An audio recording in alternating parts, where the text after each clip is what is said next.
Boh, io mi aspetto questo, in realtà mi aspetto anche che una maggiore presa di coscienza e non solamente un richiamo, no, all'universo mondo, siamo lasciati soli, sei in ANCI, dati da fare, voglio dire, insomma hai un ruolo anche particolare e quindi insomma confrontati con gli altri sindaci e chiedi agli altri che cosa fanno, insomma. Quindi mi aspetto comunque anche, diciamo, una maggiore partecipazione da parte anche di quelli che sono gli enti gestori di queste comunità. In realtà me l'aspetto soprattutto da una, che è appunto la Casa dell'Immacolata, perché gli altri alla fine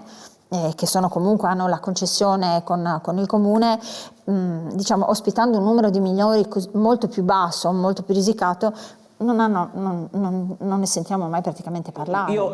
condivido quello che ha detto il sindaco, cioè che il comune è lasciato solo, ma non il comune di Udine, in generale i comuni, perché lo diciamo per diciamo, liberare il campo dalle ambiguità, che oggi era la parola. No, però devi dire ai tuoi assessori Gasparini e Tofano, scusami, che devono cioè, farsi io sono stato zitto fino adesso, ho ascoltato te, Pezzella, la pubblicità, non ci riesco. Se riesco dico la mia anch'io. Ecco, volevo dire che per sgombrare il campo degli equivoci il comune dispone solamente della polizia locale,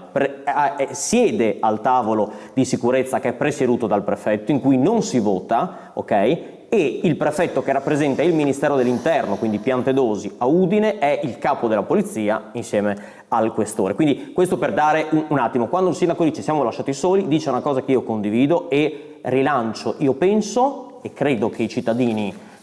che vivono ogni giorno, abbiamo sentito chi rischia di perdere i clienti per situazioni di insicurezza, chi ha paura di uscire la sera, eccetera, credo che si rendano conto che forse, lo dico con il massimo rispetto per il lavoro di tutti, forse prefetto e questore non hanno fatto tutto quello che potevano fare.